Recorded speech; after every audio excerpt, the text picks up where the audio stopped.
عبدالقادر شریفی هستم، فارغ التحصیل رشته برق، مدیر عامل یک شرکت بخش خصوصی در حوزه هوش مصنوعی آب و انرژی در خدمتتون هستم. امروز در یکی از جنگل‌های نزدیک تهران هستیم که یکی از پروژه‌هایی در حوزه بخش آب و مدیریت مصرف آب در آب‌های در بخش آبیاری زیرسطحی انجام داده ایم و با توجه به کمبود منابع آبی و افزایش روزافزون جمعیت نیاز بیشتر داریم به حوزه منابع آبی و کشاورزی. به همین دلیل ما امروز آبیاری رو در اینجا انجام دادیم به اسم آبیاری مویرگی زیرسطحی.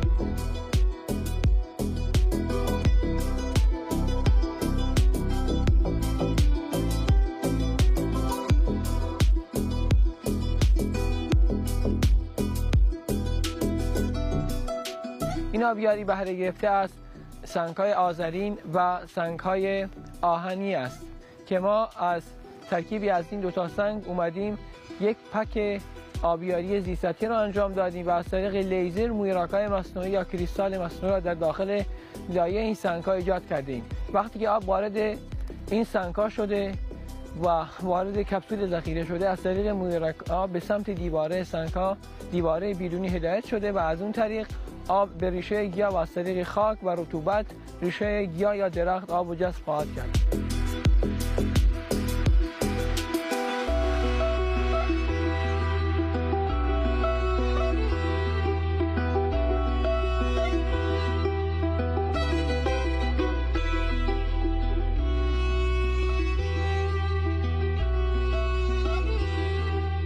این همان سنگ آذری و سنگ آهنی است که توسط سیستم پرز و مویراک‌های مصنوعی که توسط لیزر ایجاد شدن ساخته شده.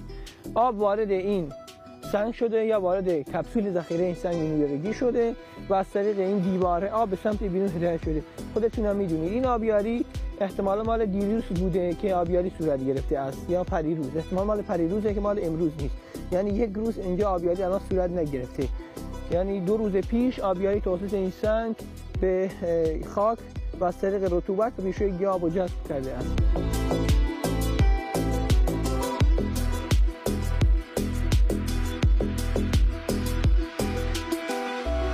بیاییم مثل گذشتگانمان مدیریت هوشمندانه رو منابع آبهامون داشته باشیم که آیندگان از این آبها استفاده کنند.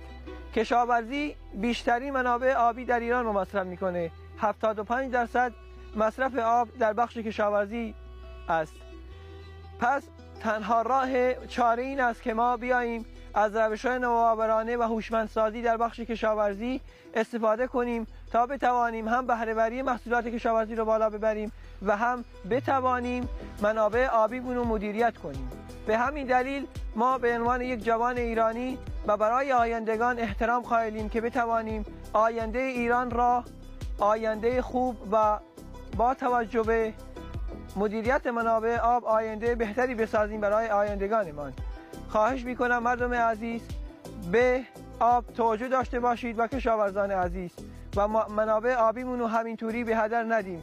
با توجه به راندمان کشاورزی و محصولات کشاورزی بیاییم دوباره بهینه مصرف کنیم. سپاسگزار شما هستم.